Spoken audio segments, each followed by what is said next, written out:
Hey everybody, I'm Paul the producer and this is FitSpaz Recovery. And this is sort of an impromptu recording for me right now. I wasn't gonna do anything today because my plans changed a little bit. My daughter was gonna come to me tonight, but it's been postponed until tomorrow.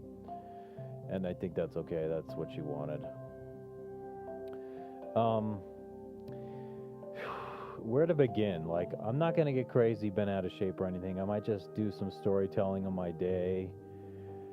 Today is one of those sober days where it's been more of a challenge in certain ways. I've been preoccupied about a friend who got sick yesterday, and I was like, whoa. It was just, I'm not gonna get into it. I was really worried about him. I thought he might die. So I was preoccupied. Going to bed last night and waking up early today, it was like the first thing on my mind. I was like, don't want to get into telling that story because it's kind of like somebody's personal business that they want to keep private and stuff. And it didn't have to do with drug addiction. It had to do with pneumonia and like other extraordinary health issues. And so I was just worried. I was,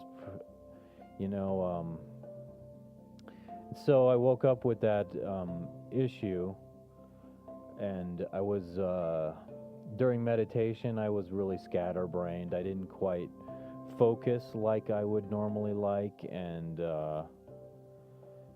then I did my prayer. My prayer went okay. It was actually pretty meaningful and calm, and that always puts my mind in a good state.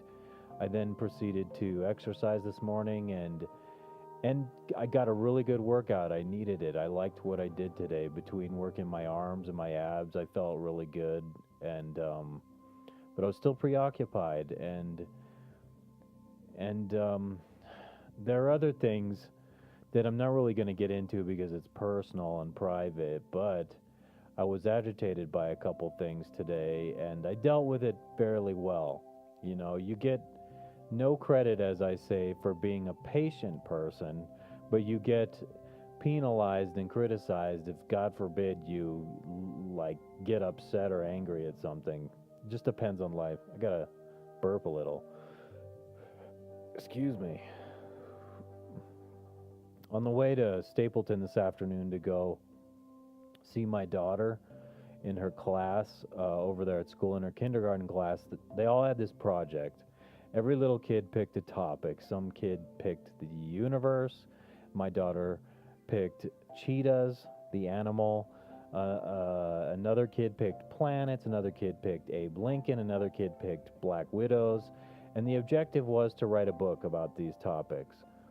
And so they would write something about the topic, and they would draw a picture of it. And so we saw their rough drafts, and then they had their final book that they wrote with the pictures, and they would read it to us. So I went over there and I did that with her.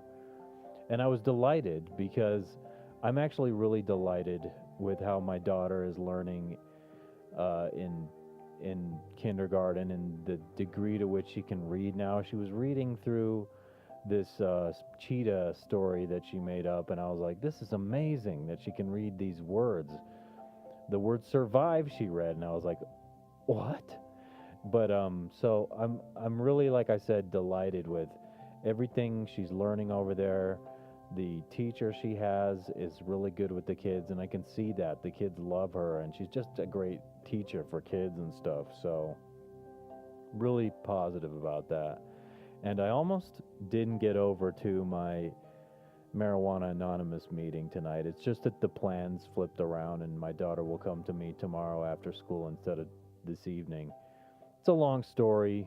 It's not dramatic or anything. It just has to do with she would come home with me tonight, go to bed immediately, and in the morning she would have to go back, and we would be driving through rush hour traffic. So we decided to just this time postpone it a day.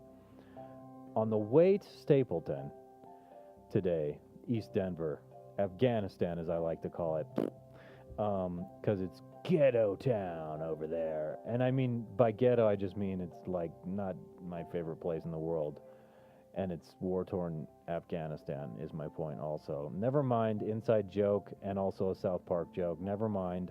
My point is still, been lollygagging forever getting to this point, that driving over there traffic wasn't too bad. I've been listening to Shalene Johnson, and I love that lady. That's a fabulous lady.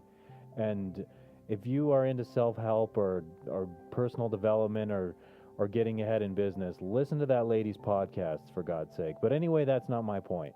Anyway, she actually does help me keep a mental calm because my mind is like engaged to in listening to what she's saying. But on the way over to Stapleton, some guy flipped me off. He was going too slowly, so I went around him and went in the front of him. And it wasn't like the worst thing I've ever done on the road, and he flipped me off. And so I got this feeling like, ugh, in a carnival when somebody takes a hammer and hits that thing and it goes up and hits the bell on the top. I felt like when I saw him flip me off, I felt like he hit the thing and I had this thing go from my gut all the way up to my head and go ding. And I felt really mad for a second, like I might do something. And I didn't. My point here is that I didn't. I decided to exercise patience.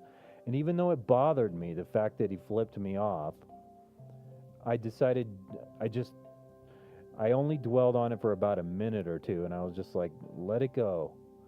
But today, so there were many things that were kind of offbeat about today. And that kind of screwed my day up. Like I said, some personal things that I'm not going to get into because they're private. But my point is, the anger, the rage, it is probably the number one thing I think that could trigger my use. And I was talking about those things that indicate you have a problem. And it's like, yeah, see how these issues that make me angry, make me want to use, suddenly I want to change my behavior by using. That's not a good thing. But I'm also pleased that I went to that Marijuana Anonymous meeting tonight and was very much the same group of people, including a few that come a little more infrequently. And I sat down and I was like, I feel calm. I'm in a situation where I'm not going to use. I'm able to like listen fairly well. And I did speak up a little tonight. And I wasn't sure that I was gonna. I was kind of reluctant, but I did, and I'm glad I did, so I felt really calm. And so, let me just take from this, if you are feeling anxious, or like you don't want to use, or like you're not using, but you might use, go to one of these meetings. I know it takes a lot of courage to walk into such a thing, but for me, it's just the right thing to do. It's important for me to stay sober at this stage in my life. I'm in a new stage, in a new era where, like, if I keep up the good work I'm doing, I just have this feeling in my gut, and it's a positive feeling I haven't had in a long time, that good things can come from this. Like, I can take a leap in growth, in personal development, in learning, in education, and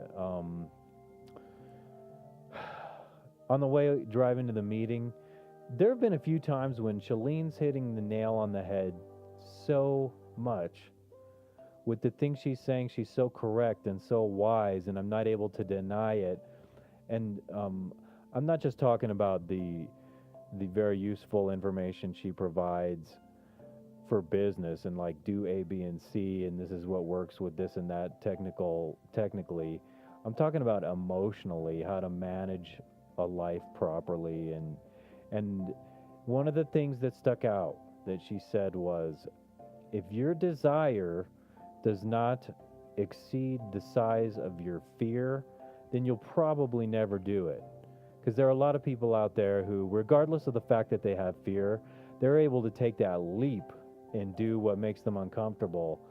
And related to that, I was like, geez Louise, that it relates to a lot of things where I have fear, and it's like I desire A, B, and C, but if I really want those things, then my desire has to exceed my fear of going after A, B, and C. And that's hard. You could fill in the blank on anything what that is. Like, for some reason at that moment I was thinking, do I want to have a relationship? I'm not sure I want to have a relationship, but I can sit here, not know a person, not even know who I would conceivably date, and I could sit and think about reasons why I shouldn't or what would be wrong with it, and And these are things I got to work on with myself.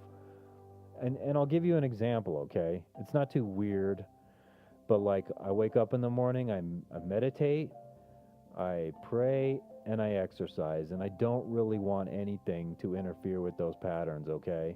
Nothing, ever. That's like what I feel I need for myself to keep myself uh, in alignment emotionally, spiritually, whatever, and to grow as a person. So I sit and think about someone I don't know, possibly start dating someone, and then, okay, here it is morning time, and maybe they're with me because they spent the night or something, and them being like, oh, don't do that today, let's just blah blah blah. And it's like, no, I don't know what you mean by blah blah blah, but I need to keep this habit up. And so it's like I'm making an excuse, but it's also a rational fear I have, I think. Dude, I just and maybe it's selfish on some level, but I don't know that it's selfish. Maybe it's selfish for someone else to object to the fact that this is what I need to stay, to keep my equanimity, to stay balanced as a person. But I'm making this assumption that they would have a problem with it instead of, the right person I'd be compatible with would say, okay, I get it, that this is something important that you need to keep up with, and it'll make me a better person for that person too. So the right person for me would invariably understand and accept that I need to be doing this for myself. But but let me just go back to what you were saying. So I'm an imperfect human being. It's unbelievable. So many things I think are amazing, and I'm blessed, and I'm like, but I still have these things to overcome. And isn't it really hard? And so I'm committed this year to making all kinds of headway with certain things. And also, with these other business interests I'm pursuing, I have the same thought about a relationship. It's like I'm doing no no no, I'm pursuing this, and I don't want any negative from anybody to come into it or any discouragement. It's like if I know I'm working tomorrow and I need that, and it makes me feel like I'm moving in a direction and I will accomplish something eventually, no matter who you are, you can't stand in my way. So the person that's right for me is a person who gets exactly what I'm saying, that they're like, that somehow they would even enjoy that. Like, I love Paul because he's devoted to these things. He's devoted to growth and health and making things work for himself, because nothing can work with anyone else before you have yourself figured out and balanced or something. And the whole issue of being in relationships, and people, men and women, do this to each other, and I'm sure gay couples do it to each other too, where there's pressure, there's external pressure from someone else to be something you're not, to appease them, instead of going, you know what, I love you for who you are.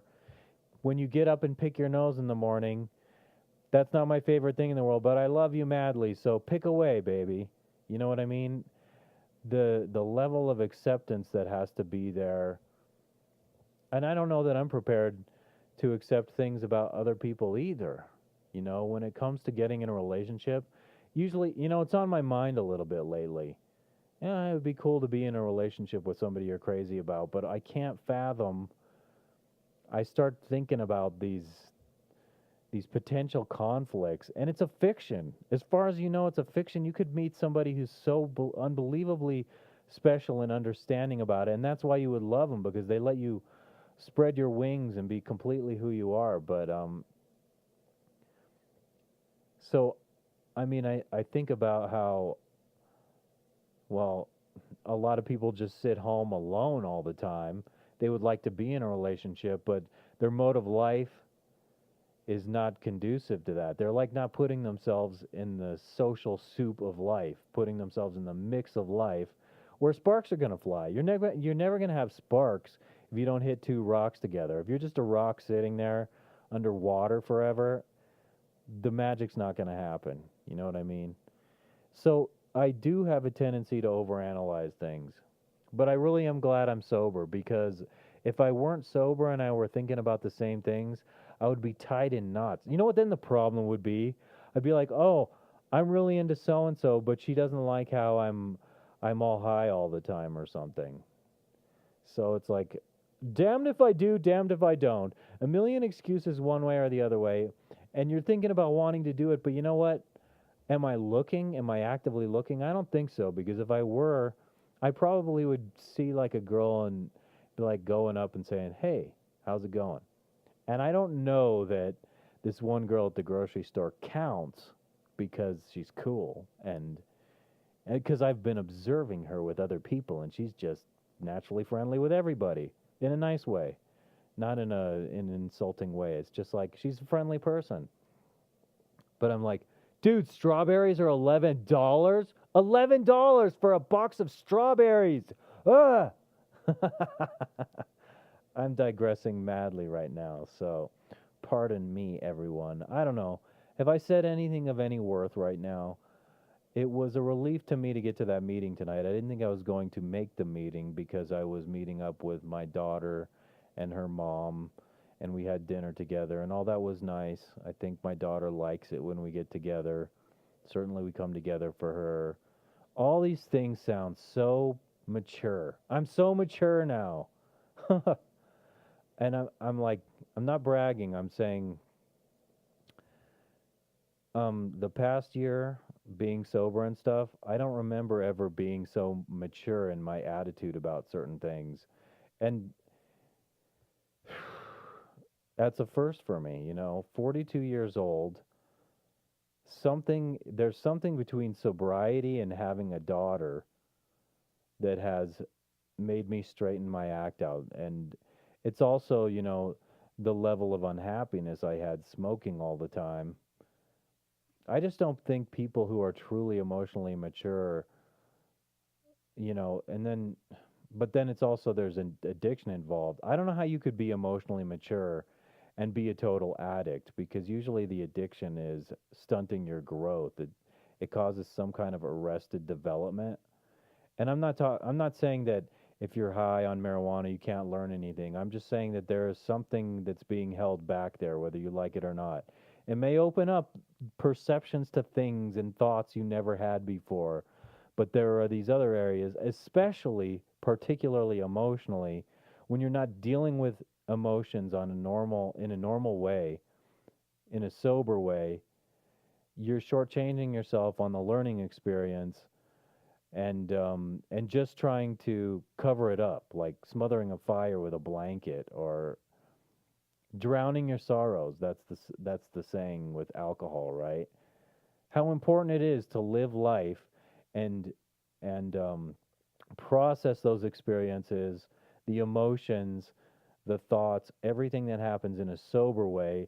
Otherwise, like if you're just covering it all up, uh, it builds up. You become like tightly wound like a knot, and eventually, when you come out of it, you're gonna be stinging. You're gonna be like raw. You're gonna like have boiling water pouring over you, metaphorically, emotionally, because you haven't been dealing with things and processing them normally. So when you sober up, it hits you like a tidal wave, and you're stunned, and you're like, "What the hell is this I'm feeling now?" And that's part of the rational fear of giving up drugs, is I think we know that there you give it up, and aside from the withdrawal, physically, emotionally, you're just stunned, because it's like you were all numb before and now you're feeling again and you have to deal with it. But you know what? It's all perspective, because sometimes you can feel things and it can be an exceptionally beautiful thing. If you just let yourself feel, be for a little bit, feel for a little bit, live for a little bit, and don't be afraid of it. Yes, it hurts sometimes. Like my cousin Johnny once said, um, about something you're afraid of. You're scared. You look over the high dive. You jump. You're like afraid, but you jump down into the pool, and you get out of the water, and you're like, "Well, that was fun. I want to do that again." And so I'm saying sobriety's like that. You should try and imagine what it's like to be sober and cultivate a lasting happiness. Do you really think it can't be done? Do you really think it's not worth it compared to getting high all the time? Whatever you're getting high on, okay? Now I know marijuana and to some extent alcohol are my drugs of choice, but like whatever you're high on, I think What I'm saying makes sense on so many levels, emotionally, intellectually, philosophically, personally, spiritually, practically. It just makes sense to try it. And so I'm at the 20-minute mark. I think I said a few cool things. I want to keep these short, interesting, and profound. And so what I'm going to try and do is be interesting, and I'm always going to evaluate at the end. Was this worth it? Was this interesting? And if it's not, I might not put it out. Or sometimes if I have a tendency to be like way too crazy, then I won't put that out either. But this one had a pretty mellow vibe. I like that. An intellectual vibe. Something I don't think I'm crazy. Some people might relate to it on some level. I hope people had the attention span to get to the end of this because I think I said some good stuff there. Let yourself feel. You know what? If you want to sober up, and if you're really addicted to something, you're going to have to go through some pain and some hurt, especially the first 2 weeks, a month, 6 weeks to 2 months. I really think that's the window where the whole experience is the hardest. And of course, the first week or two when there's that physical involved. But once the mind starts letting go of that obsession of, I want that, I want that, I want that, then you can really start to experience some growth and it's worth it. Let me just tell you, it's been worth it for me. But I'm also saying I'm not perfect. I could screw up again. I could fall off. God knows when, God knows how. It can happen so fast in an instant. And that's why I control the environments that I put myself in completely. The people I'm around. I don't want to be around the smell of marijuana because it smells so fucking good. Pardon my language. But it smells so gosh darn good that it messes with my mind. And I still have dreams about it. 13 months later, and even with 10 months the prior year, I'm still dreaming about it. And it's still like happens where I get high in the dream and I'm feeling high. It changes my state of mind in the dream. How powerful is that? How powerful are drugs? Look, I love the whole concept of put something in your body and feel better, feel lighter, feel like you're having fun. The concept I like, but the reality of it every day, the progressive reality, the way it degrades on your spirit, the way it eats your good feelings over time. It just becomes something that's more like a burden. You're a slave to it. You can't you there's no enjoying life after a certain point. You're always chasing that initial high and it'll never be as good. So why bother? Why not try and just why I mean people are so afraid of even keel. Imagine sobriety is like I'm just even keel. And you don't have to have the wild euphoria that's not even natural. If you have euphoria, it should be natural things. You're a new father, oh, you should feel ecstatic. You're newly married, you should be ecstatic. You graduated from school, you should be ecstatic. You achieve whatever this and that, you should be ecstatic. But it doesn't mean you have to alter the state of the mind to get something more out of it that might inherently just be artificial excess anyway. Whatever. I'm rambling on a little now. I said some good things. Everybody, I'm Paul. I hope you get something out of this. And I'm going to say it again. Exercise is one way. Like, I couldn't live without. That's like the number one thing I'm liking to do in my life right now is get up in the morning and exercise, I swear.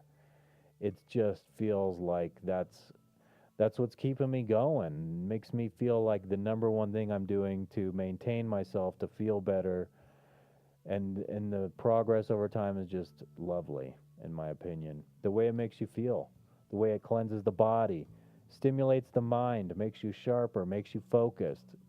I love it. So get up, get moving, and consider doing whatever it takes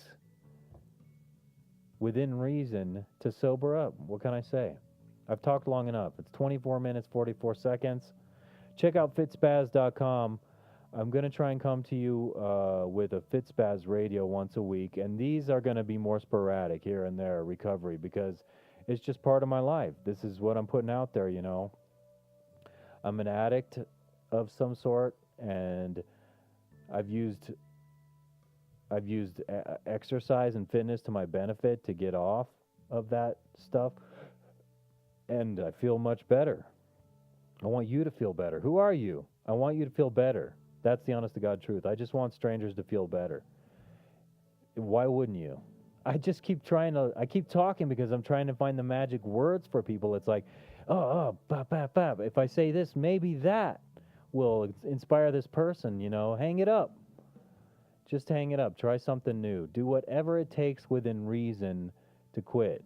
And I say within reason because don't do anything crazy, illegal, dangerous, sad, tragic.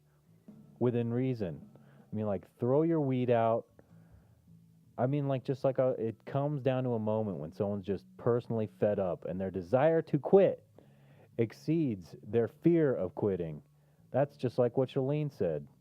If your desire does not exceed your fear of whatever it is, and that includes quitting drugs or the withdrawal from quitting drugs, you may never do it. So work on that desire. Get that desire bigger than the fear. I understand the fear. The fear is the irrational part of addiction. So yeah, FitSpaz.com. I'll catch up to you guys, and I hope you got something out of this. I'll keep coming back doing these. It's going to be a regular thing. I hope it's therapeutic for me. I'm going to try and behave myself. I'm going to try and be mature. I'm going to try and deliver as much passion and value as I can to you. And always give credit to people where I might have taken something from their idea or philosophy. And tonight, it comes from Shalene Johnson. That lady is, like, amazing. Seriously. I might have her adopt me. And that's what I'll end with. Haters, don't be hating. Thank you, Kevin MacLeod, for the music. Awesome stuff. Have a nice day, everybody. I'll catch up to you next time.